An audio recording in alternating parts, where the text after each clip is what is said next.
1 p.m. We have a quorum, so let's call this meeting of the Finance Committee to order. We are hybrid, so I will do a roll call starting on Zoom. Mark? Yes, here. Jeffrey? Here. John? Here. Henry? Yes. Ed? Yep. Joe? Here. Emily? Here. And Joe Carnahan here. Hold on, I am counting school committee members. I see one in the room and one on the Zoom, so no need to call to order. Joe, there are 2 of us on Zoom, so if anybody else happens to walk in, could you let me know? Oh, okay, Tom just joined, cool. All right, yeah, yes, I will try to keep an eye on that, but Jax, if anybody else, I got you. Yes, other people, please remind me. So one technical detail, someone already noticed, we don't have the gooseneck microphones that we have had in this room before. Apparently they were not charged after the select board meeting last night. Emily and I talked with Kevin and Tim from IT before the meeting.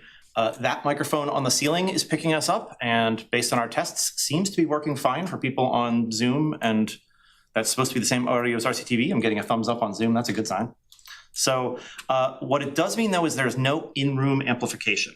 So quiet folks, I'm looking over to my right mostly, please do, share your good questions loudly so that everyone can hear. And with that, I think we can go into business, starting with public comment. You have any, Yeah. Karen? Karen Herrick, Reading Select Board. Please forgive me, I am just popping in for public comment and I have another engagement this evening. But so last night, the Select Board signed a separation agreement with our town manager. And according to our charter, we are able to leave you in the capable hands of acting town manager Jane Wellman. So I want to say that I personally thank Matt Canales for all of the service for the town, and I wish him well in his next endeavor. I'm sure he won't be looking for long.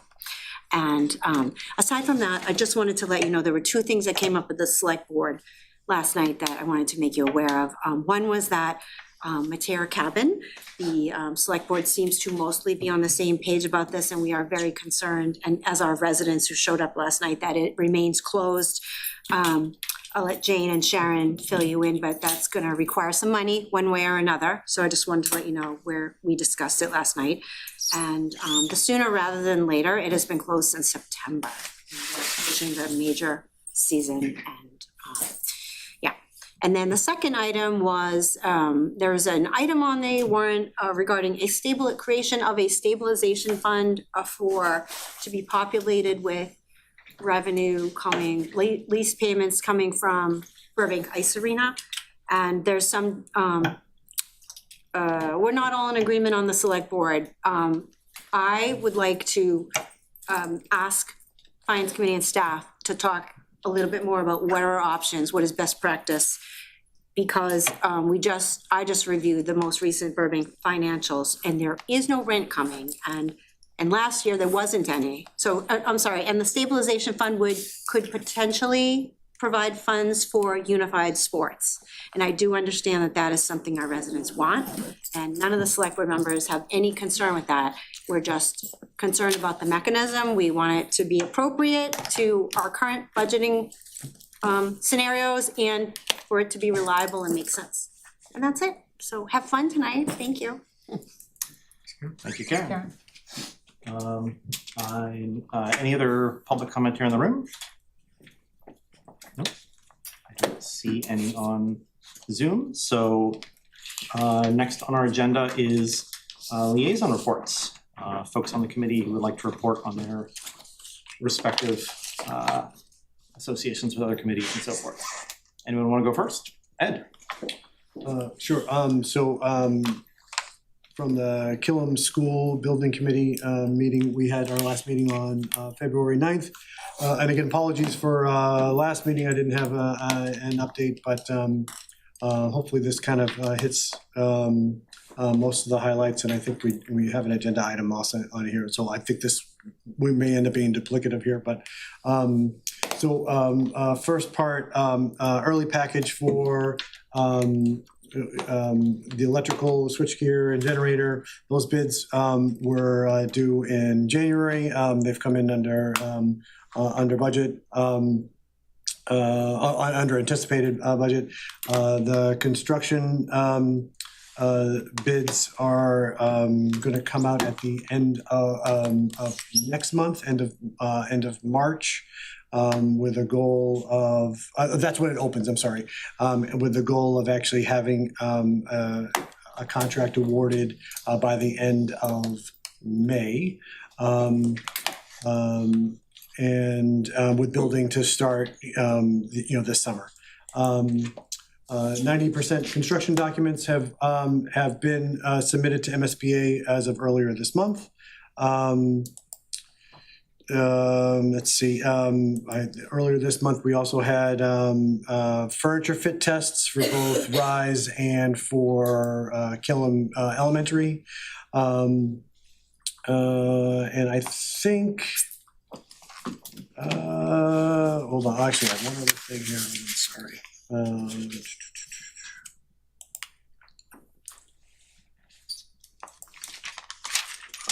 That's this page.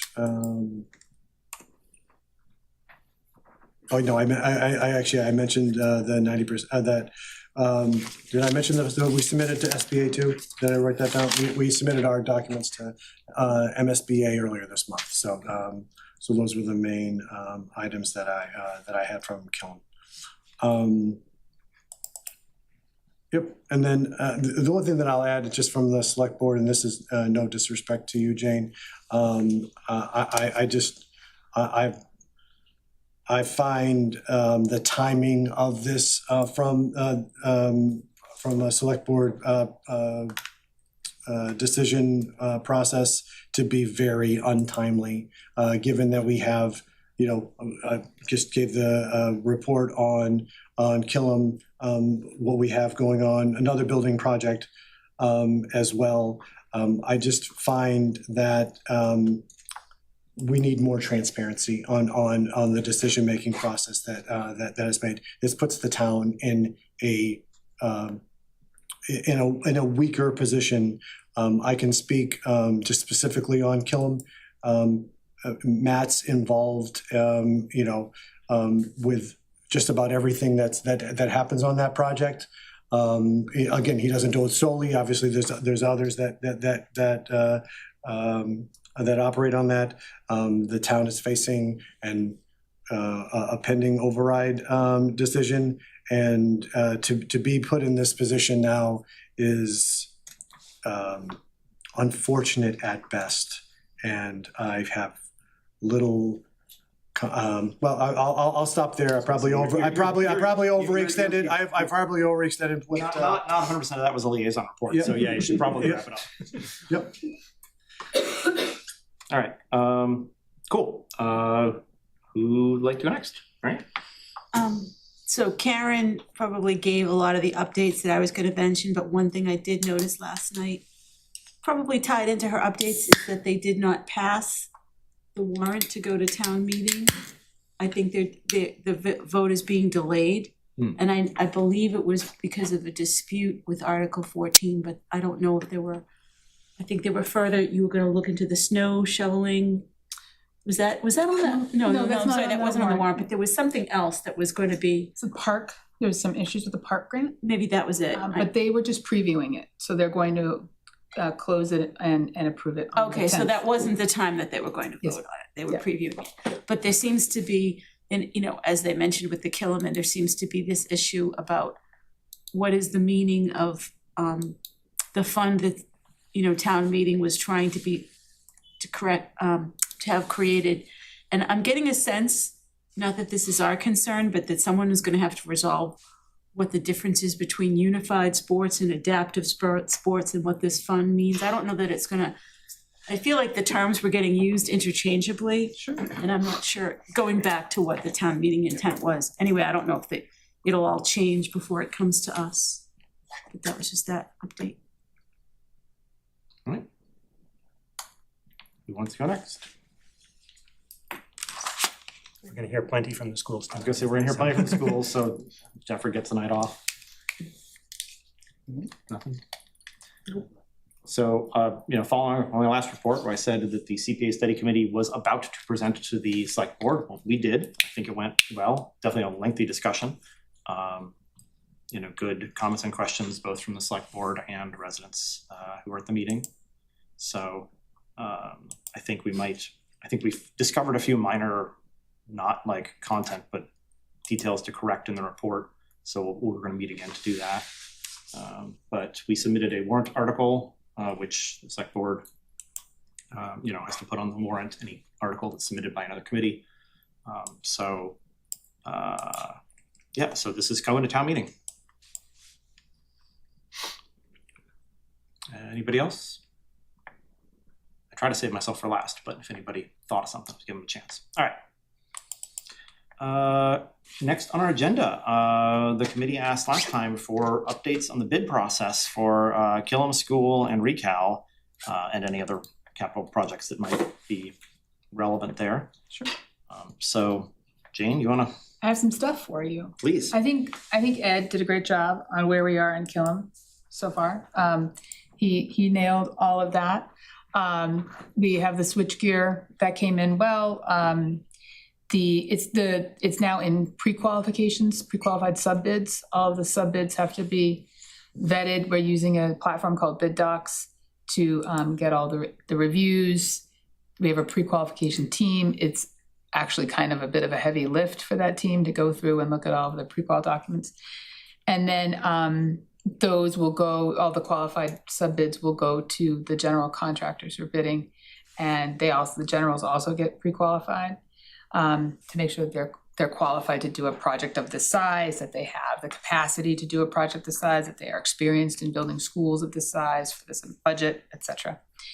And then the general contracting bids are due right now on the timeline, I think May 19th. And then the board will review the bids and we'll go from there. So that's where we are with Killam. Recal bids came in on Thursday, February 5th, at $18.9 million, which is $3 million under the established $21.9 million construction budget, which is excellent news. The building committee voted to award the contract to J&J Construction at their meeting. So that contract has been sent out. They're doing some contract refinement. We'll be finishing that, and I believe the anticipated mobilization date is Monday, March 16th, on site to start putting shovels in the ground at Recal and doing a lot of site work. Just in case your folks are interested, so the base bid for the low bidder was $18,907,000 with both alternates. So there are two alternates on that project. The first alternate was the completion of Range Road. So it needs to be widened a little bit, it needs to be repaved, et cetera, to accommodate. So that'll be, it's not the whole road all the way to the range, but it's just a little bit past where the pickleball courts are. So that was included. And then the second item was a photovoltaic system on the roof, solar. It's a fully electric building. There will be a generator on site. It will be a shelter. It's a place where we can do a shelter. So, but it will be fully electric. And so with solar on the roof, that's great. We can afford all of it. The full bid plus the two alternates was $19,357,000. As a reminder, the construction budget for the project was $21,947. Million. I'm sorry? You said 21,000. You meant. I beg your pardon. So like a total project, $21,947,967. So thank you. That was the budget. So the difference is 2.59 million. We came in lower or 11.8%. Okay. So that's where we are with Recal. And that's very exciting to have that coming forward. And then I just wanted to open one more document here. I have 152 documents open on my computer. And then pickleball, I imagine you're interested in the pickleball project as well. So we received a fantastic 10 bids for this project. People, that's a lot of bids. That's a lot of bids. And most of them were in the room when we opened them. So it's a good time. I'm telling you, if you need a little an excitement, you know, at 1 o'clock on a Thursday, come to town hall for a bid opening. We have a special letter. It's fantastic. So pickleball, it's like the sword and the stone. I feel like King Arthur. Anyway, so we got 10 bids. The lowest was from Quirk for $1.158 million. That includes both ad alternates. So the seventh court, it was, remember the base bid was just 6 courts, and base level electrical, so that we could do lighting someday. Well, anyway, that bid includes the 7th court and the LED lighting. Okay. That's the full bid. The base was like 967,000, I think. So, Quirk just built the post-tension concrete basketball courts at Birch Meadow. The Birch Meadow phase, they're working on that. They've been fantastic to work with. So we are really excited that they actually were the low bidder out of 10 projects. And the numbers were spot on. The estimates that BH+A, when we all heard them last year, and we were kind of like, that's too high, and you got to lower these prices. They were spot on. We got a lot of 1.5s in these bids. So Quirk really is making it work for us. So that's great news. That mobilization is going to also be early next month. So we are doing some project coordination between both contractors. J&J Construction, for the ReCal project, built the new Cal Center. So they've built another BH+A, very similar Cal design. They know how this works. And then if you're interested, if you come to the next permanent building committee meeting, the contractor will come in for a visit and meet the committee. And you know, these are public meetings, so you're welcome to come down. Okay. When is the next one? Why do you ask hard questions? I think it's. You only have 100 documents open. You can tell. I have, and like my meeting schedule is crazy. One moment. I think it's next week. Next Wednesday. I think it's next Wednesday. Oh, I'm sorry. I'm way in March here. Yeah, next Wednesday, the 4th, down at the Pleasant Street Center. Is that right? I was gonna say. And you also have finance committee right after. So if you come down first thing. Double header. Oh, we've done that before, yeah. Do you have a sense? No, good. Mark's got a hand up. So Mark, please go ahead. Yeah, Jane, what is the net cost to the town? Because I think the RPPA has money and there was a grant. So what's the net cost now? Well, the net construction cost, so not the design work that's been done, that kind of thing, which has been paid for previously, is $533,000. So it was, you check my math, finance committee, it was $1,158,000. We had $225,000 from RPPA, $200,000 from the Burbank Fund, and $100,000 from recreation, the recreation operating budget, their annual capital operating budget, their capital investment that's done annually. We also, and the park grant is $100,000. So if the town just chooses not to accept the park grant, then it would be $633,000 for total borrowing cost to the town. Your math checks out. Thank you, sir. I mean, on the construction cost, like, do you have any sense on that? Does it feel like it's construction costs, like it's starting to level off a little? I'm thinking ahead to the school project. Do I think I think that are they leveling off? We've had other bids come in a little bit high on some projects. There was like, oh, this was a little higher, but the estimates were a little older. And so with our OPM and our designers, these are aggressively estimated as we go through the project, and you carry less contingency as you go further and further. So they're really, really good. So I think that the estimates we have for Killam are going to be about right. And we've been concerned about what's going to happen with steel costs and other tariff related things. We knock wood.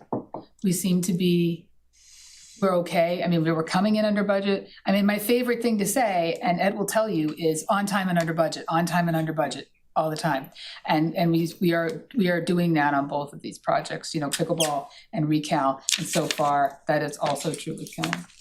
So. Could I just add something to, so Joe, just to add one thing to, as Jane was saying, we get refined contingency numbers as we get, you know, kind of almost every meeting, and they've been tighter and in our favor. You know what I mean? So they've been heading in the right direction. So I think it's, you know, we don't know, you never know until you know, but I think it's, you know, what we're hearing from the LPM is exactly that there is a little bit more clarity, and as they go through and base it on, you know, kind of other like projects and things that are happening, you know, we're still in a good spot as far as what we have allocated. Exactly. And so like as you get closer and closer to numbers, your escalation costs come down, right? Because you're not gonna bid it out in a year, you're bidding it out in 3 months.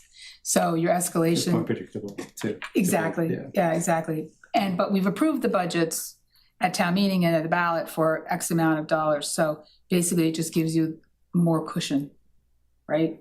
As you go, or as we go further with these bigger projects, you don't have to borrow as much as when you get there, you can work the cash flows, and especially with MSBA reimbursements. Sharon's amazing with all of that.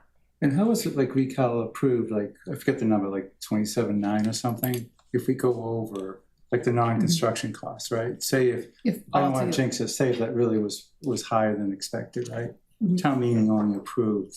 That 27.9, that's it, that's the budget. Yeah. So if a project comes in higher than that budget, you have to do value engineering, you have to rework your scope. Yeah, but that's the plan. Okay. Yeah, we don't plan on that. We're not coming back to town meeting. Yeah. But if you save $2.5 million, that would come off the 27.9, hopefully. Yes, we're not like, okay, great, let's go spend more money. No. It's all been used. Yeah, but you never know in a project, we're about to embark on all this site work there. There are literally 2 cars out in the woods that have to be hauled out. Like, we've done soil testing, you know, we've done borings out there. We've done a lot of site work. All of our engineers and our teams have done a lot of work to make sure that there aren't surprises. Nobody likes unpleasant surprises. Yeah. Pleasant surprises like lower bids. But yeah, you don't know. You don't know until you start, you know, putting shovels in the ground. And so it's good to have this contingency, this cushion is good. So this might be a Sharon question. If so, I can ask her next week. Yeah. But so assuming that the total comes in, you know, let's say the non-construction costs are exactly what we estimated, and so the total comes in, that just that will lead to less borrowing and hence a smaller increase to the excluded debt part of tax bills, right? Is that how this works? Yep. Yes. Good. That's what I was hoping to hear. Yep. Great. Less taxes, more better. Yes. And I guess following up, right, we had the field house floor, right, where the bids came in under and they found a way to spend the additional money. So we want to be sure that. Yeah, I was going to say, please don't. Yeah, so we want to be sure that in fact I think maybe we have to then have town meeting rescind the debt authorization because we're not borrowing as much as we voted to, or something like that. Don't do that. Don't do that. No, it's already borrowed.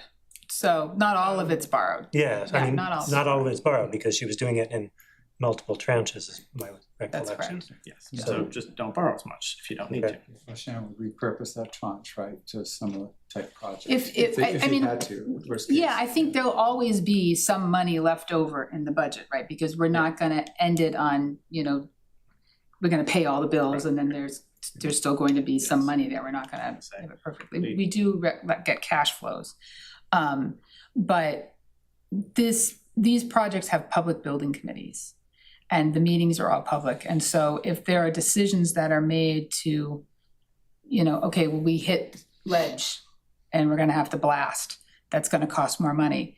Those conversations are had in public, and it's different than sort of a smaller project that's managed by staff.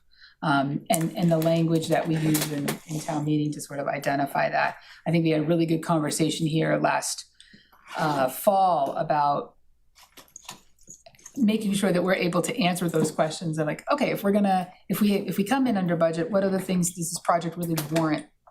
And what other things would we do? What's the minimum? We're here because this is the problem we need to solve, but then there are other things that can be done in this area, you know, and what else would happen, so. Yeah. Other questions about the update on capital projects? Thank you very much for the update. That was, I mean, It's my pleasure. good news. Oh, wait, hold on. We got a late breaking hand from Mark. Don't we have the, what's the depot? What's the latest on that? The depot. That's- High Street? Haven and High Street, Yeah. the High Street construction project. Right. Not to be confused with construction going on the depot building itself, which is not us. No, we don't own that building. Exactly. No, that's privately owned. That bid was opened, I want to say late January. And that is handled mainly by the engineer, so I didn't prepare that for tonight, so I apologize. I can get that information back to the board. I believe it came in a little over budget. And so we have to see what we're gonna do about that.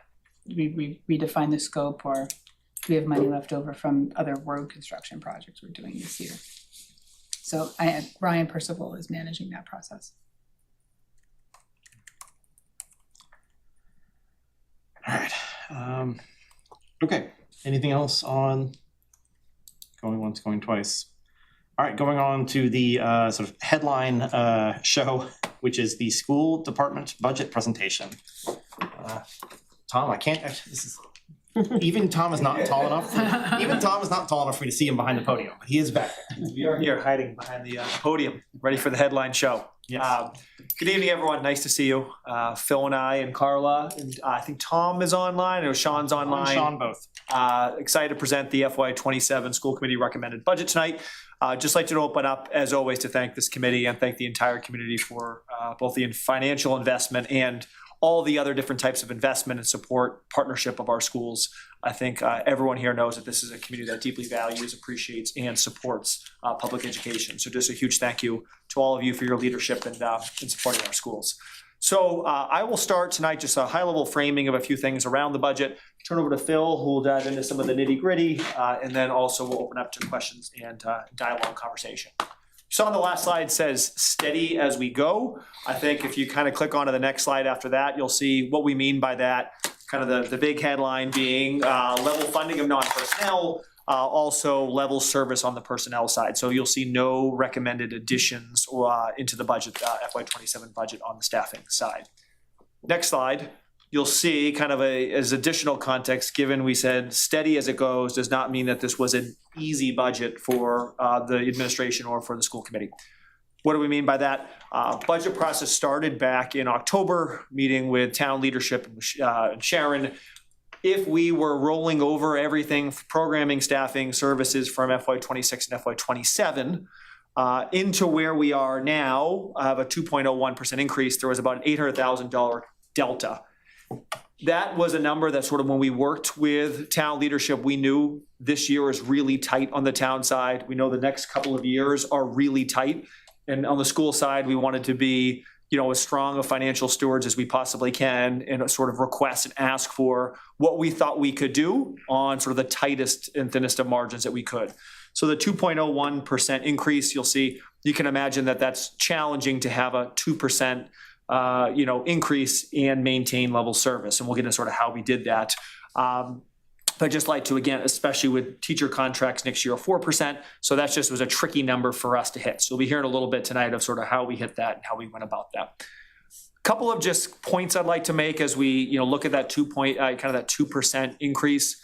One, just like to kind of reassure and emphasize that our district continues to explore all creative sort of thinking around budgets, both on the revenue sort of and the expenditure side. On the revenue side, of the last 5 years, we brought in over $1 million for funding for the high school innovation pathway programming.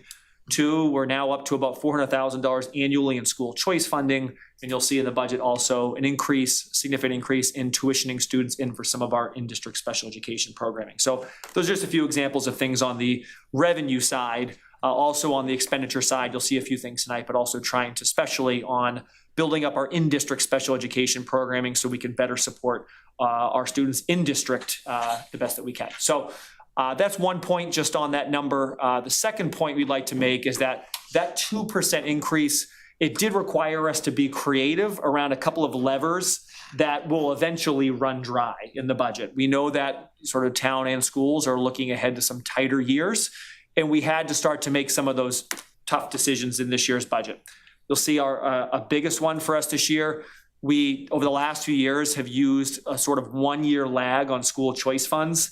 You'll see, in the FY27 budget, we're not only using, funds that we're receiving this year, but also funds we'll be receiving next year. So we're sort of using 2 years worth of school choice funding. Not ideal, but again, one of those things that we had to do to sort of close that gap.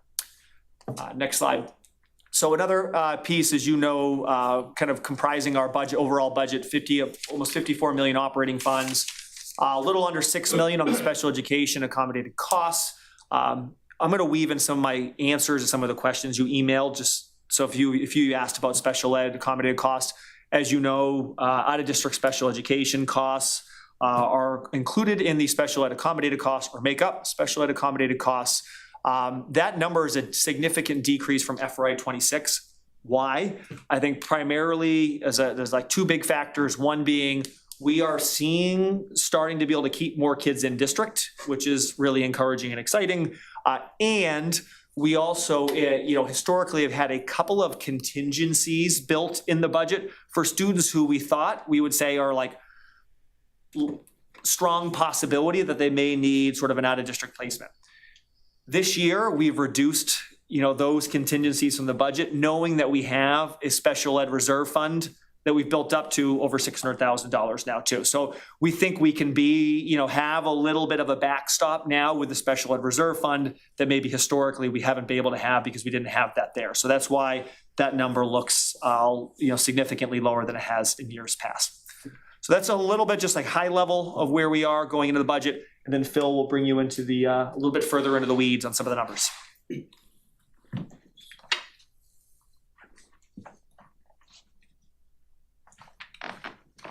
Well, apparently, Tom, our experiment with your daughters has failed miserably since they've already left. They claim they're down doing homework. We'll see after how much is done. All right, just give me a moment here because I now have like 12 pairs of glasses and I have the wrong ones with me. I totally get that. They're in my other bag, which is in the car. So I'm going to have to go off of this. So, all right, so this has got our fiscal year 27 budget by our cost centers. There was just a couple of things that I want to point out. As I said at the school committee meeting, this is the spending that's just the general fund spending. So we don't have the money that we're getting from grants. We don't have the money that we get from circuit breaker and all the other funding sources. The reason why I say that is if you look at special ed, it says that the year-over-year change is a negative 3.3%. Well, part of that is the reduction that was made in the accommodated cost number, but also we shifted some of our expenses out of the general fund into some of our other funding sources. So I want to make sure that people are aware of that. And school facilities are up 12.2%. Again, that's because last year we had shifted some of our, for this fiscal year, we had shifted some of our expenses to other revenue sources. They're now going back onto the general fund for fiscal year 27. And then finally, technology is showing a bit of a bump. We had a piece of software that we had paid a 3-year subscription for it 3 years ago, and we did not budget for it this year. So it's like $90,000 a year. So we had to add that back in for fiscal year 27. But overall, as we had put at the beginning, and I will take full responsibility for the title of the presentation. I try to come up with titles just to start off. So it is a steady as we go. It's level funded for the non-personnel, and that is probably about year 27 that we've been level funding our non-personnel expenses, leaving out special ed tuition. So we're talking paper, pencils, and things like that. And it's level service in terms of the staffing, which means if you go through the reconciliation of the staffing, there's a shift of, I think we're down 1 FTE overall. And that's just because we took a couple of paraprofessional positions and turned it into a different type of position. So we took 2 and made it into 1. But again, we're not asking for any adds to staff for next year. All right, the next one. Who's controlling this? So, okay.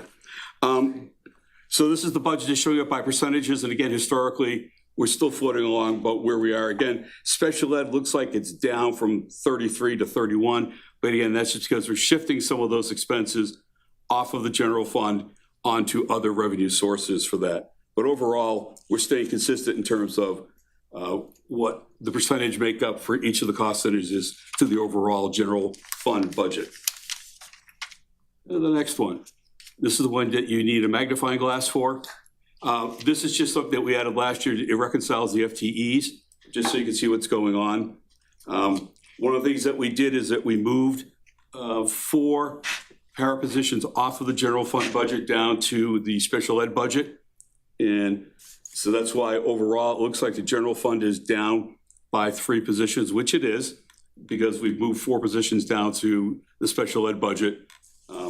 I don't want to go into too much of the weeds of this, but all in all, at the end of the day, it looks like we're up 1 FTE over this year, but that's because if you go down to the very bottom where it says special ed tuition, as the superintendent said, we are gaining revenue by having students come in from other districts to utilize some of our special ed programs.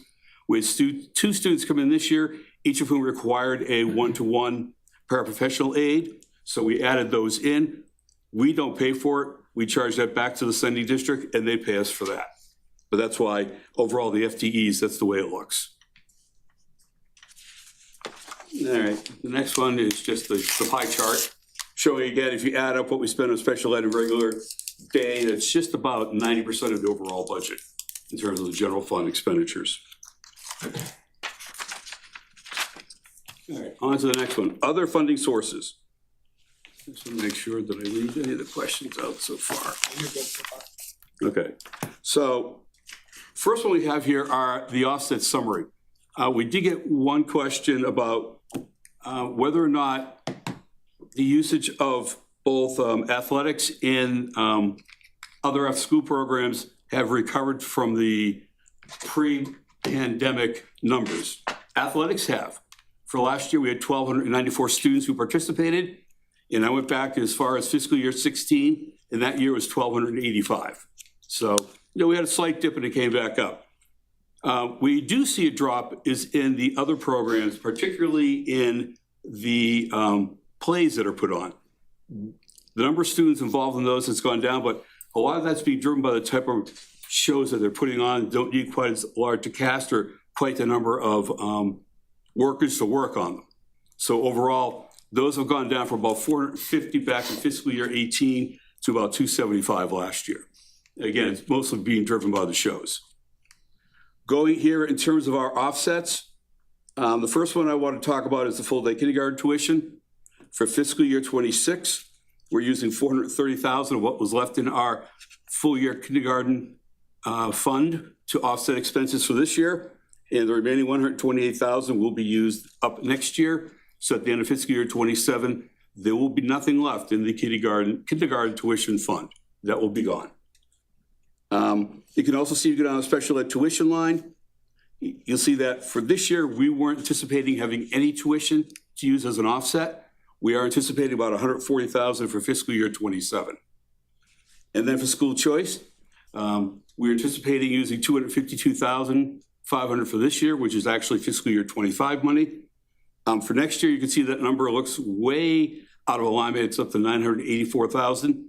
That's because we're anticipating using the money that we're going to get this year, which will be at least $500,000, as well as what we're going to get next year, which would be about another $500,000 at least, to help fill in the gap that the superintendent talked about. It does leave a challenge for us as we look at fiscal year 28, because what are we going to do to make that up? Now, as I like to say, I try to be very conservative and I show worst case scenario budget. So this should be the worst case. Hopefully we won't have to use quite so much. And as we get to the end of fiscal year 27, we'll see what we've got left in terms of our various balances. But, as we start in the fall looking at 28, that's one of the things we're going to need to look at is where are we going to be able to find some replacements, at least for the school choice for that 1 year bubble that we're using that for. Just one comment on the school choice funds as well. As you may know, it's $5,000 per student, but we're also reimbursed 100% of all special education costs as well. So that's why that number isn't, a multiple of $5,000 there as well. So that, and that varies by sort of the level of service that a student's receiving when they come into our district as well. And just to put it in context, about 5 years ago, we had no students coming into Reading. And this year we have 79, I think it is. And we're anticipating 100 for next year. So that's another area in terms of trying to find other revenue sources where we can bring revenue into the district. Phil, just a quick one on that. So the what you have from FY27, that's based on the 100 number you just mentioned, right? Yeah. Gotcha, okay. And that 100 number, and I'll share because I see some school committee members here too. So school committee, each year, school committee can choose to opt out of the school choice program. Every student who's already in the program is guaranteed to roll forward. But, we're hoping we'll give a proposal to the school committee that will likely have some new seats for this year based off the spots where we know we can take on some students, where it's actually advantageous for us, where we have some open seats. That process usually takes place sometime in the spring as well. So that's just more on that to come. But that 100 number hasn't been settled yet. The only number that we know for sure is that 79. Yeah. And the last one I'll point out is the school lunch program. We had anticipated being able to charge off some of our expenses for some of our paras and custodial staff to the school lunch program, but it turns out we're not gonna be able to do that. The program is running very tight in terms of being able to break even. So the 273 that we'd hope to be able to do this year, we're not gonna be able to do. But we were able to cover that, and we're not planning on doing anything for fiscal year 27. Food service is getting hammered primarily in the grocery costs. If you look at the cost for groceries, they've gone up a considerable amount year over year. And that's even with, we participate in a couple of different cooperative buying programs, and even with the power of that, again, you're seeing the price go up. And so I've been working very closely with Katie to make sure that we can do what we can to get it so that we will break even for this year. And as you can imagine, for those of you with kids in the schools, you know that one of the things we've been really proud of is just the improvement of the quality of our food and the pretty significant jump in the level of participation. And we know that, with the grocery cost being one of the primary drivers of sort of the increase, but also something that's, we think, making our program work well. It's just, you can imagine some of the trade-offs and the harder conversations we're having to make sure we can maintain the level of programming while also making sure the program is in a good financial position. Yeah, so we're gonna have to cut back on the filet and the lobster. But, there will be, some slight modifications to the rest of the year in terms of what we're offering. If I could just get the high school to like Sloppy Joe, I'd be a happy man. The high school doesn't like it, so I have to go to one of the elementary schools to get it. Just a question on the school choice related to classroom size. What's the current guidelines on the classroom size? Yeah. So, I don't know if the camera can pick it up if I sit down too. So there are no in the teacher union contract. There's no set numbers around what we have to have for classroom size or a classroom cap. The school committee has issued guidelines around some of the class size, but it's generally a looser cap. That number for K1 is 21. The number for 2-3 is 23, and the number for grade 4 or 5 is 25. And that gets even a little bit looser as the grades go up. So in terms of strategy on school choice, I'll use Wood End as an easy example. Say we have projected second grade class of 28 kids. That's too large for one class, in our guidelines, but also that's probably too small for two classes of 14. So those are the spots that we look at for those available seats. Good. Yeah. Tom, if I could just add, we don't open up school choice seats to take us to the max in those class size guidelines. It's, take advantage of some of those opportunities, but without running right up against those totals. The other strategy on school choice, as you know, is that if is around enabling staff members' children to be able to come into the district as well, in a way that we also then receive funding for that. Some districts will put that in their teachers union contract. they won't receive the funds for that, and then those districts will also be on the, responsible for any additional special education costs that may come in unexpectedly as well. So we found that this is not only a way as a revenue generator to fill seats, but also something that many of our staff members now have their children in our schools, and we think it's a great retention and recruitment strategy for us. Hi, so I'm probably gonna get into some nitty gritty numbers here, but an overall theme I'm trying to understand. You mentioned you wanna have a 0% level funded, and I see that in a lot of categories that I wonder, given some of the other things you said and just what we see in the town side budget would be realistic.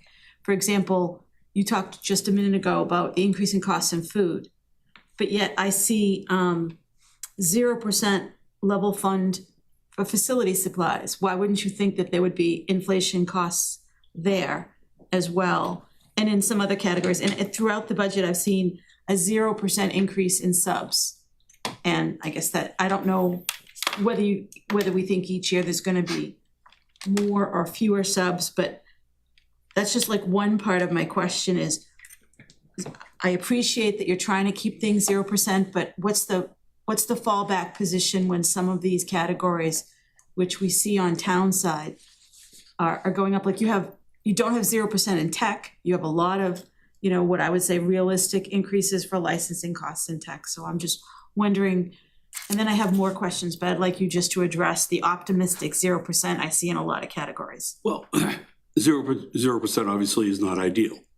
So one of the things that we've been doing since I got here is going through what we've actually been spending on those lines the last couple of years to see if it makes sense.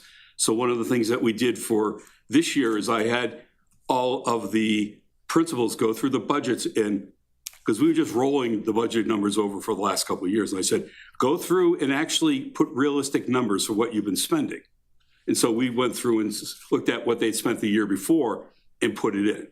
So for the most part, most of the schools have not been quite spending all of their non-personnel money, whether it's because they're very good managers or husbanding their money. I don't have an answer for that one, but I'm comfortable that we still have enough money to cover those types of expenses. As for the facilities, well, that was the number that was given to us by Joe and Kevin. I mean, we did make a couple of slight adjustments on a couple of the lines. No, I know Joe can be a miracle worker with finding money, but right. And there's another number that just didn't make sense to me, and maybe I'm misunderstanding it. We have a 35.7%, if I've written it down right, decrease in out-of-district tuition, yet a 29.8% increase in special ed transportation. Now, is that out-of-district transportation? That is. Is it in district? So we have fewer kids and we're spending like a third more money to transport them? It's both. Okay. And I would direct you towards, and if you can't find it, I'll be happy to send it to you. The Inspector General just came out with a study on transportation costs within the Commonwealth of Massachusetts, because the costs have just been blowing through the roof. And it's very interesting to read. There's a word that I had said to them that they did not put into the study, and I won't say it here, but there's very little competition in terms of buses. No, I understand. It's just so the picture really is we're sending a lot fewer kids and still spending much more money to transport even fewer kids. Not only are we having fewer kids going out, but the programs that are going in may not be the same programs.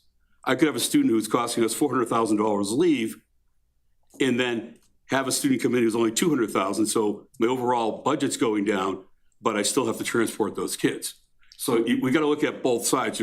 Where are the students being sent, as well as the transportation.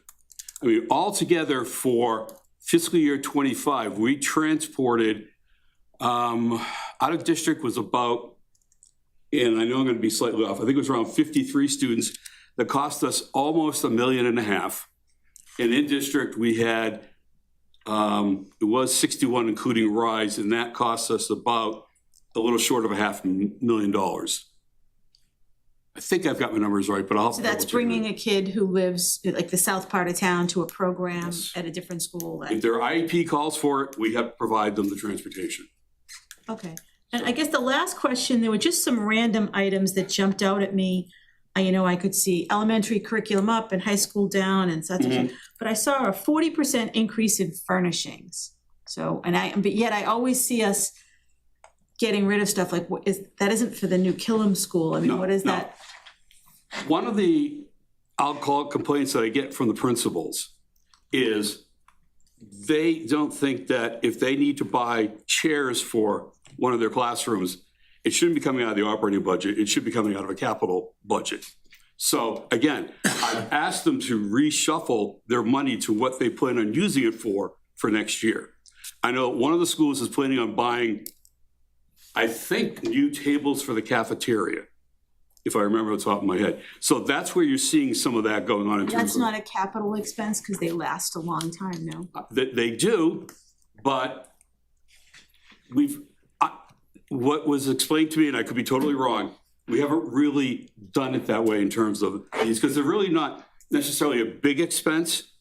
Buying 20 tables for a cafeteria might only cost us, I don't know, I'm going to throw a number out there, $50,000. That's not going to make it. That's not going to make the capital threshold. Okay. Because it's not enough. So furniture is one of those things that's on my hit list to go over to try to understand what it is that we're doing and how we're doing it. I asked all the principals during our budget meetings to let me know if they had anything that they needed right now to let me know so we could figure out how we were going to find the funding for it. And I got a few of them, but that's one of the challenges that we have is in terms of furniture replacement that's not on an ongoing basis. It's the one-offs. Okay, yeah, no, just certain numbers like, large numbers like that jumped up. Unlike we know that we have to replace our one-to-one machines every 4 to 5 years. So we're building that schedule up. Furniture can last 20 years, it could last 10, all depends. So that's a hard one to budget. Thank you. And also it's pretty small. I mean, it's interesting, that same number was 66,000 a few years ago, and 11 last year and 16 this year. So going from 11 to 16 is still a heck of a lot smaller than 66. And not obviously much in the scope of 50 odd million. But I am concerned that overall, in terms of the non-personnel, at some point, we need to really sit down and be able to figure out a way to get some more money for some of those lines. No, one doesn't, yes. You're getting, at some point, you either weren't spending all the money before, which sounds like you weren't. At some point, you will be spending all the money, and then at some point, you'll be getting less for the same amount of money, and when is less too little? As the superintendent said earlier, we're using some of the resources that we have available to get us through 27 and probably 28, but then my magic pots of money are going to be pretty much gone at that point. And it's going to put us in a position that I don't like to be in terms of flexibility. Okay. Sorry, any other questions before I go on? Okay, I think the next one is grants. Oh, that's the offset, just showing you where we're using the money. So for athletics, the money that we're bringing in, we're using to offset the athletic budget and all the other ones that are on there. All right, so if we can go down to grants. This is a good story in that I commend the staff for really working hard. I don't know what my phone is doing, excuse me. Okay.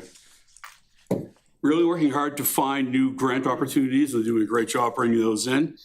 In terms of the current political environment, I don't have a high level of concern in terms of the entitlement grants, which would be Title I, Title II, Title III, Title IV, and IDEA. Of course, the problem is Title I continues to shrink. IDEA goes up ever so slowly year over year, and Title III and Title IV are, for us, very small grants. But all in all, the grants are coming in about what they've been coming in at. So, again, I commend the staff for what they've been doing in terms of a lot of the other, I'll call not the typical grants, the one-offs and things like that. They do a great job. All right, the next one. Okay, So going on my bad puns for presentations that I create. just quickly, yes. On Metco, right? Where does that stand? Is that um, I'm gonna let Tom, like relative enrollment that we've had in the past? Or? Yeah, good. it's a challenge. Yeah, good question. So I think we have to go back, I think it was 4 years ago. So METCO, we have historically got about a little over $8,000 per student. 4 years ago, DESE, in partnership with METCO, had a sort of a one-time opportunity to expand programming to, in addition to getting the per pupil of $8,000 plus per student, there was also a $5,000 per student if you're to open up new seats and expand your programming. And that was, many of you may remember, I think we're a part of that. We had approval from our school committee from DESE to expand by close to 50 seats. So that gave us what was that you see like a one-time sort of chunk of money as well, in addition to the ongoing per pupil funding through METCO. So we've called that big chunk of money our carryover, which we knew would allow us to do some things to get our program in a really good position. There's one example, moving from 1 staff member at our METCO program now to 9 staff members, which I think if any of you are connected with the schools in our METCO program, I think we're in a wildly different place than where we were before as a result of the work of our amazing counselors in those programs. With that said, since the METCO per pupil has been generally level funded over the last couple of years, that's becoming trickier for us to figure out as our carryover every year is decreasing because of our increase in costs, both on the transportation side and on the staffing side, and we're not receiving the support from the state in increasing the METCO budget. That's made that METCO becoming more and more of a challenge for us in terms of making it sort of keeping us in good financial position. So you see, next year we're expecting an estimated end of year balance of 0 for our carryover, which we enter the year at around $100,000 too. So we have some idea, we're going to continue to advocate at the state level, which we have been. I think we have a really strong CEO of the METCO program in her first year, who I'm confident can help put some pressure on legislators to increase the budget. But if not, I think we have some other ideas of how we can continue to support our program. But that is something that, is a challenge. We've talked about having to, spots we may have to reduce some aspects of programming or services, which is not ideal. But until we get some more support from the state, we're going to be, continuing to have to think really creatively to keep the level of service that we have. And I don't know, the quickest is we bought a little over about 103 students in the program, and that's our cap for DESE. We're not allowed to go over 103 unless we get sort of approval from DESE and from METCO, and right now they're not allowing districts to apply for additional seats. So can you say the expansion was 50 students, so we doubled the number? Yeah, so up to 100. Correct. It's the number's tricky. You can hear different numbers because we got our cap technically then was 50 something, although we had only at that point had 40 something students enrolled. 40 students enrolled when I had started, and that was July. But if you look back in the numbers, it was 60 because that was the October 1st number from the year before. So you hear all these different numbers. I'd say generally it was about a 50 student expansion from the students who were in before the expansion to when, after we got approval to the, kind of up to our 103. Tom, what did, was there an expectation from the state as far as what you would typically see it grow by year over year? Was there some anticipation as far as what it'd be and where it's fallen short? It's really frustrating. I think that every year it's just a total toss-up. Like every year there's nothing, there's no commitment, there's no sort of like minimum guarantee. Every year it's just sort of this is what it is. And there's a lot of efforts from METCO, they have, different like advocacy platforms. I think our legislators have been, champions of METCO but it just hasn't moved the needle. So I wish you could say it was guaranteed that it'll move, but we had several of the last years have been level funded, so. Gotcha.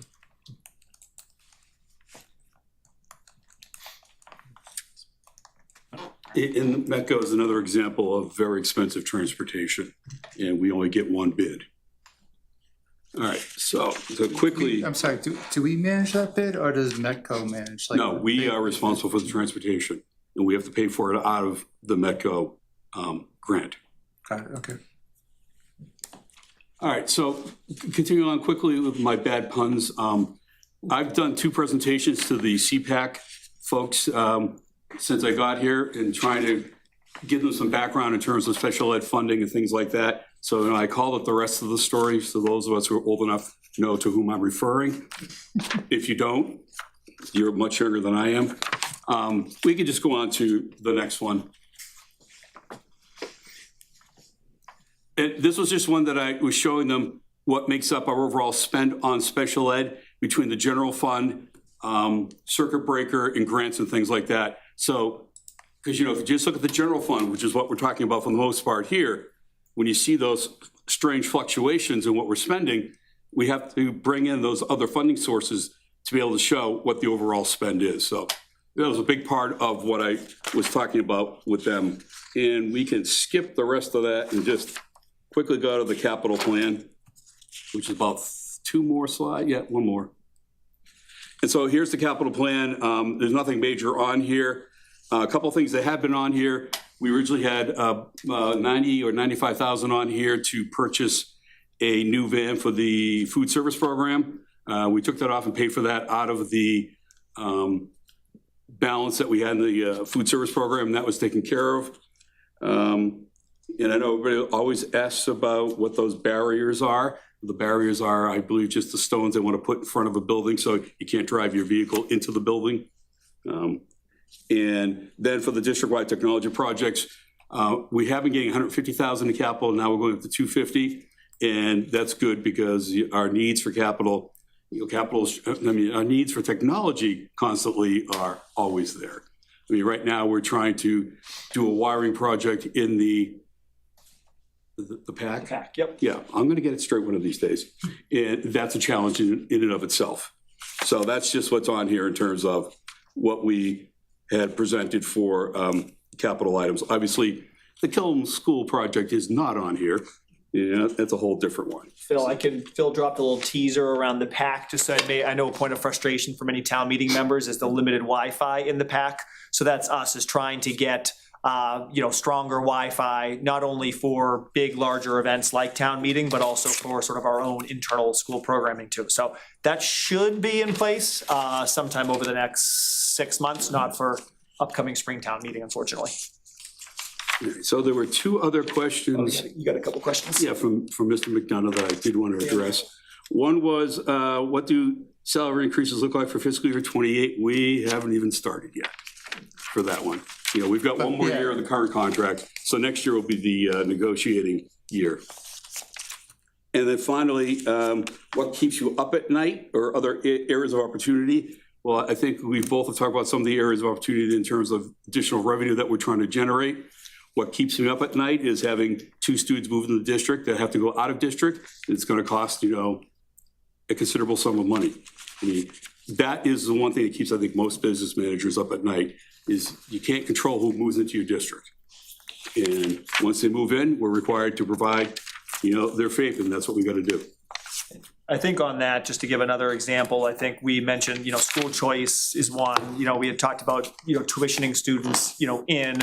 Someone had mentioned advertising. So I think in the spring, we're talking about sort of the current policy, school committee policy around no advertisements on school, for on athletic property or athletic fields. I think there's some things that we can look at. I think one example I'd just like to bring to the community's attention is also within the special ed tuition end. You may be familiar, we have a 18 to 22-year-old program called LIFT. This is a newer program for us in the last couple of years. As we built up the program, we were really fortunate to get a state earmark from the state, which allowed us to purchase a handicap accessible van, which will allow our students to be able to be out in the community for job opportunities, in engagement with sort of like recreational activities that are at the cornerstone of the program. This is something that, right now we have 1 van that's shared amongst programs, amongst different groups. It's inconsistent in allowing our students, the LIFT program, to be able to be out in the community consistently. When this van arrives, which we are sort of in the final stages here, that will allow us to get our students out more frequently. And also we think is a differentiator between our program and a lot of our neighboring communities who are thinking about either folding their program just because they don't have enough students, or whether they think their program is, sort of the quality they would want it to be. I think that us having that, the transportation, I think is a game changer and an opportunity for us to also bring more students in a couple of students in that program opened some doors for us financially too. So that's just an example of what we mean when we say like tuition students into a program, and maybe something that's giving us a competitive edge as a result of the support and the collaboration of the state. So just two things along those lines, as most of you are probably aware, if a student doesn't take the diploma when they turn 18, we are responsible for continuing to educate them until they're 22. And so that's the program that the superintendent was referring to. And I'm also happy to say that the lead time for the handicap van is a little bit shorter than it is for a fire truck. We should have that probably, I hope, in about another month or so. The body's in, now they just got to put all the requirements onto it. Oh, and I'm getting ready to leave, but I should take. You got some questions? Any Yes, other yes, questions? some questions. All right, I'll just circle around. So Jeffrey. You mentioned the pack. I think also Parker has some lighting, a light panel that needs replacement. Is that in the current fiscal year, and that's why we don't see it on the? Correct. Okay. Correct. Is that going to get done? Is it? Yeah, it is, and unfortunately, none of the timing is ideal because we're trying. It's a loud project, and the project right now, the timing has either matched up with MCAS or other school events. So we are trying to sort of fit things in and be creative. But right now, it looks like that will be done by May. Okay. And Jackie, if you could back up 3 slides to the first bar chart. Yeah, this one. So the title says 2008 to 2024, but it actually starts at 2010. But the real question I have is, why don't we see 2025 on here? Because these are the numbers that come from the end of year report. So the fiscal year 25 end of year report is still in the process of being reviewed by the auditing firm. And so DESE hasn't published those. Like the student enrollment numbers, you always are lagging a year. Yeah. You're going to lag almost a year in this as well. I thought we would have seen at least 2025. I would like to. I mean, I could take it right off the end of year report, but when I did this, I actually did this for a presentation that I did last March. So that's why I was through there. So the 25 numbers should be coming out soon. Okay. And then I'll update it because I happen to like this one. I like pictures, and I think this does a pretty good job. Andrew. So going back to the capital slide, you had software about 250K there. And then my question was, this is a district-wide technology project. And also on the budget for the technology, there is a line that says software. And it's about 126K in FY27. So combined together, these lines are like 370K together. This is not for software. This is for hardware. So you're pushing hardware. That's hardware. So software, that sounds like a big jump. It's a 37.5% increase. What type of software are you purchasing for 126K? We had to move a few things around in the budget. What I'm trying to do is consolidate IT expenses in IT because we had software, a little bit of software here, a little bit of software there. Had to pull that back in. Plus, we also had to add almost $90,000 to the overall software budget in the district because of the software license that was a 3-year one that we bought 4 years ago. And then we had to add that back into the budget for 27 because we didn't have it in 26. So, we've got licenses for Microsoft. We use Microsoft for a lot of our security stuff. Every time we add a user, that's another Microsoft license. You're going to use all the Microsoft products and things like that. There's a whole slew of software to go through it. That's why I wanted to ask, because I see there is a big jump. It's 37.5%. Yep. And then the other that goes with it is you have contracted services for software licensing and support. That's unchanged. It's about 87K. So that the way that I see it, you purchased 3-year contracts, which you did, and then you're maintaining that. So if you are purchasing new software, that software licensing and support should go up if it's a new software. Just out of curiosity, but it's a big jump. So I want to look into that. That's all. I will chat with Julian to give you a better answer than I can give you at the moment. That's fine. I just wanted to point it out, but it's something that you want to look into it because it's like one of the biggest jump in the technology budget. That's all. So I thought Oh, and I had one more on the enrollment, sorry. Well, this is on the technology budget in Okay, particular, okay. where what I thought I heard was, and part of why I picked up on this is we see the same thing on the town side, that you get 3-year licenses for software, and then so that makes technology lines bumpy, because so it's not $90,000 for software we don't currently have in support. It's $90,000 for software that we last made a payment on 3 years ago, if that makes sense. But that should be under the software licensing and support line. They have separated out the lines. Equipment is separate, software is separate, and software licensing and support is separate under the other expenses. That's why, but I do see, that was the logic that I was following too, but then I saw that it's all separated out into line items. Just out of curiosity, but that's fine. I will get you a better answer for that. And then there is a graph in here on page, it's an enrollment graph, and I wanted to just, maybe this is more for Tom. It sounds like the overall trend on the enrollment numbers compared to like 2013 was the highest one. I'm on page 48, by the way. Yep. Yeah, we're back where we were in '94 almost. I mean, I was Yeah, just looking it's at gone the- sort of like this. And Yeah. then flattened back out over the last 5 years. So I see that there is a trend, like a downward trend. Do you expect that trend to like end by the following? Because it sounds like the enrollment numbers are going down, but as we all know, level service cost is going up. So what's like the overall like big picture that you were looking at? Yeah, couple of things. I think that's a good point. One, if you look at the demographic study that we had completed a couple of years ago, you'll see there's actually a projected bump coming the next couple of years. Now, who knows if that will still hold, but I think from everything that we're seeing, the projections so far that we've got from the demographic study over the last year or two have been pretty accurate. So two, what's interesting is while numbers are dropping, we're also seeing, if you follow along on, you can look on DESI's website and some of the attrition rates. We had historically had a little bit higher attrition rates of that 8th to 9th grade year as well. And we've actually seen a decrease in the attrition from 8th to 9th grade students, which is interesting. We're sort of seeing an enrollment decline, but we're also seeing lower attrition. So I don't really know exactly what's happening there. So there's some things that sort of don't seem to add up there as well. So so I think we look at the demographic study and the projections, and then we also closely follow attrition rates. We've been positively encouraged by the attrition rates, and we look at them historically.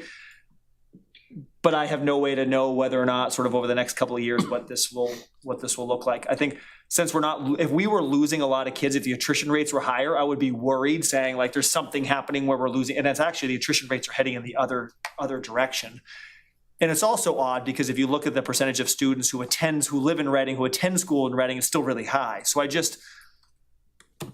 it's tough to know, but we seem to be getting most kids in Reading into the Reading Public Schools, and most kids staying in the Reading Public Schools compared to historically, yet the numbers are still a little bit lower than where they were back, as you said, a decade ago. So, John. Do these numbers include the out-of-district kids? Great question. They should. It should be all of the students. Technically, yes, considered, a Reading Public School student, so I would imagine they would. And are those kids kind of distributed throughout, relatively evenly throughout the 12 grades? More or less, yeah. It's not like a bump that's going to come when all of them graduate or matriculate. Okay. We always closely monitor too. There's a couple of students who we know will, sort of age out at a certain point too, and we can say, but it's not any that's going to give a significant shift to the budget one way or the other. I mean, I was talking to another district today that had, sort of maybe if a student ages out at a cost that's several $100,000, like that's a big impact on the budget. We're not seeing sort of as in our projections here that we are anticipating a big bubble one way or the other, for better or worse.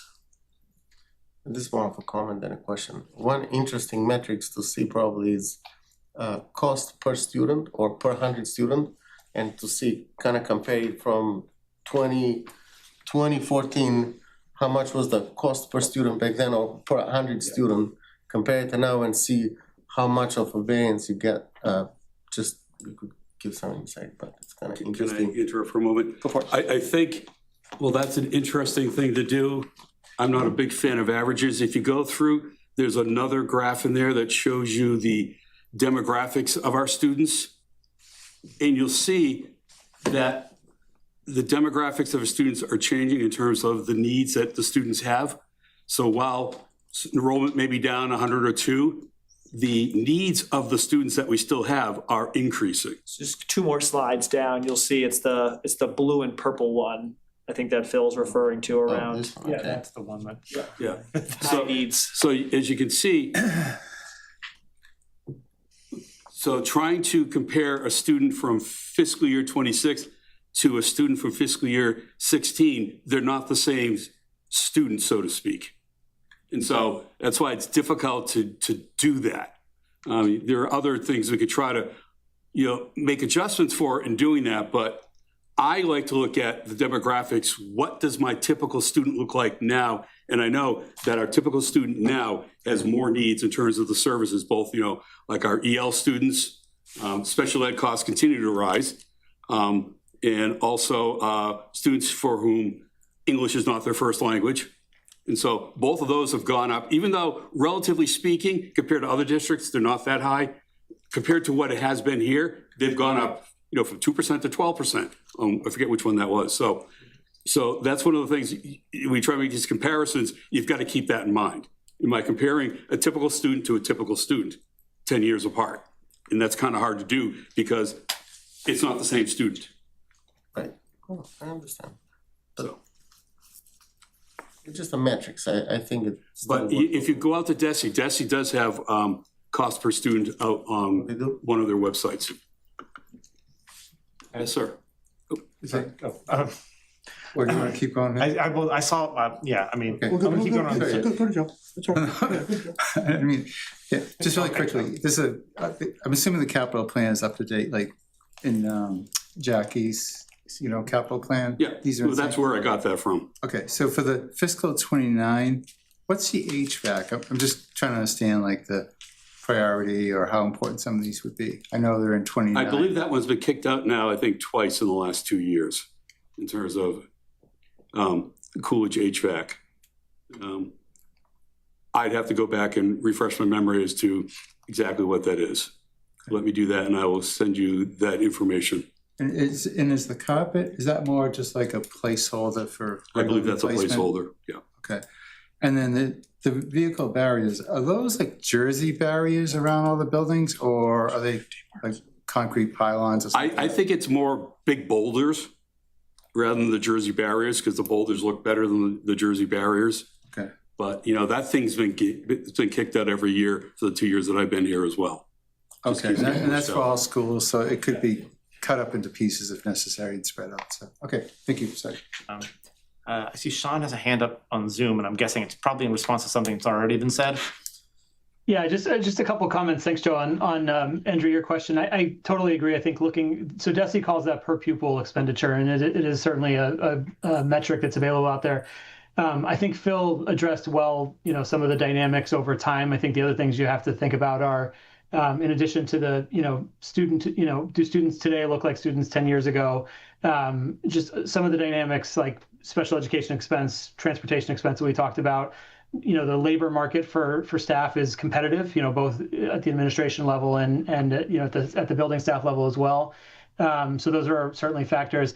I think one of the ways that we've always liked to look at it is look at our per pupil expenditure compared to our to the FinCom comparable communities. And it's been probably a couple of years since I've dug all that data out, but a couple or 3 years ago when I last looked at it, we were somewhere around the 30th percentile from a per pupil expenditure perspective relative to FinCom's peer set of communities.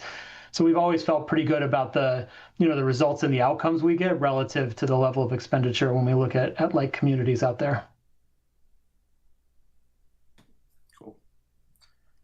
All right, thank you, Sean. I believe it's Ed's turn. Yep, so not any questions, but just comment. Didn't mean to bury the lead, but thanks so much for the efforts. I mean, this result is amazing. There's a lot of I know a lot of hard decisions and some creativity that was used. So Phil, Tom, thank you so much. School committee, thank you so much. If I could interrupt, I also need to give credit to the principals and the other staff members as well. They should have showed up. And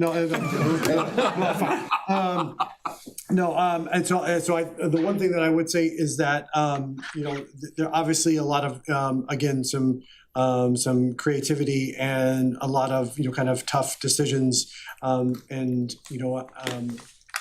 kind of one point is that again for FY28 I think it's going to be imperative for Phil and school committee to over communicate where you're seeing some strain and where you have to make tougher decisions. I think that'll help us kind of inform guidelines as far as what we set for that, but then also kind of anticipating where we might be kind of financially as a town. The other point that I was going to make is that again highlighting and still cherishing the priorities that you've set out for the last couple of years around full day kindergarten, around staffing, and being able to kind of adjust. And we talked a lot about special ed, but addressing a lot of those challenges. This is kind of an amazing accomplishment to be able to kind of put this type of a budget together, and then also adhering to the results that we've seen in the community too, which can't be kind of understated or overlooked. So I applaud it and really appreciate all of the efforts. And one last thing, I'd be remiss if I don't acknowledge Kate Finnegan, my assistant business manager. That one I'll give you a pass on, Phil. The principals no, but Kate, absolutely. Anything else? I'm looking around for more hands.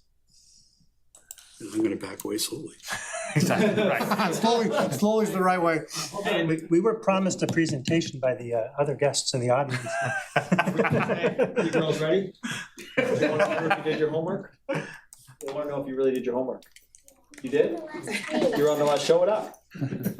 Looks, we can check it, but All right. I think they passed your test, Dr. Like when the math team comes and gives this. Exactly right. Exactly right. Libby did too. Oh, Libby checked. We're good. Emily, did you have a? I'm channeling my inner Bill Brown and going like way into the weeds on one salary. In health services, are the health services professional staff, are they governed by a collective bargaining agreement, or are they in their own? Yes, the only staff member who is not part of the collective bargaining unit is the director of health services. Okay, so I just noticed that there was a 20% increase from last year to this year, and the director, was that a change in staff? So the challenge is, and this you're pulling out a tricky one that is that's coming up for us, is that in that department, given that a couple of, or that our nurses are on the teacher's contract, those salaries have now started to move ahead, I'd say significantly ahead, our director of health services. So that accounts for an adjustment to make sure that she may not know yet, but there's a way that we're trying to make sure that No one watches this meeting. Thanks, Emily. Yeah, that just to be really Congratulations. just to be really thoughtful too, that's making sure that we can continue to make that salary as competitive in relation to the other salaries, and also not only in comparison to the nurses, but also in comparison to the other directors as well too. So that's what that one sticks out. Perfect. Thank you. That was it. Good eye. All right. Okay, finding my way back to the agenda. I don't have 150 tabs, but I've got enough that it takes me a second. And I went and scrolled into the budget in 2 different places. That's part of my thing here. All right, so thank you very much, Tom and Phil, for the presentation, as well as the work to put the budget together, as I was saying. This has gotten, gets harder every year, and it's going to get harder every year until we have an override, I think. And so, so appreciate the work and the finding the savings in all the places you could. All right, we now have future agenda discussion. That's kind of a freebie because we are in the part of our calendar where we are marching through the budget. So next week we are reviewing the town budget. In fact, we're already posted for next week, I think. So you're not actually, there's still more than 2 business days. So you are in fact allowed to, make Jackie repost if you've got something else to add, but it's the town budget. It's gonna be a whole night. In fact, if we get through it in a whole night, I think everybody, gets a prize or something. Are we posted for 2 weeks, or are we just posted for? We're only posted 1 week in advance. I mean, are we planning to- anticipated, yeah, from a planning perspective, are we looking, do we have the 4th and the 11th? Or whatever the cadence is. Current plan is to try to get through this and get through In one. town budget in one and warrant and anything else. Okay, But yes. perfect, okay, so we need them both anyways. Yeah. For warrant purposes, sorry, Warrant is gonna thank be- you. So Right. we're not all the way out to the 25th though, too, right? No. No, just so. Just the first 2 Wednesdays in March. Yes. Perfect, okay, thank you. Hopefully. I mean, there's some, it has been brought to our attention that there are articles in the town meeting warrant that may be discussed. I expect further discussion about the CPA myself, because that's on the warrant. Yeah, all right. Is there anything besides those 2 elephants of, the budget and the warrant that we need to be putting on the agenda? I know you have, there's things that we'd like to follow up on policy-wise after the seminar, but we're not in a hurry to do that before let's get the FY27 budget sorted and then come back to that. So, Agreed. all right. In that case, let's move on to approving minutes. Motion to approve the finance committee meeting minutes from February 4th, 2026, as presented. Second. Okay, I was gonna say, point of order, I don't think you can second a motion that hasn't been made yet. But yes, thank you, Emily, and thank you, Ed. Any comments, or probably doesn't need to be updated in the minutes. I did want to make sure that when Marianne mentioned that Jeffrey is running for school committee, Jeffrey did not bring up the fact that he's running for school committee. It's a little ambiguous who the speaker was, but Thanks, Bill. yep, thank you guys. Oh, yeah, that, Yes. I think it was more that I announced that Carla wasn't running and said, oh, he's running. Yes, yeah. And there was So, another right. candidate in the audience tonight. So I think it's implied that the speaker, each of these paragraphs has one speaker roughly. Yeah. But that's not in a minute, is it? what's that? That's not in a minute. I mean, it's pertinent to us because if he's elected, we need to get him a memo. Yeah, she mentioned it. No, I was just wanted to make sure that nobody accused Jeffrey of campaigning at a meeting or something, because he didn't. Yeah, maybe I shouldn't have mentioned it, but it's just more that it'll create an I think opening on our board. you can mention it all day long. I think that's fine. As long as it's pertinent to your liaison report, which it was. All right. I think it's legit. Yeah.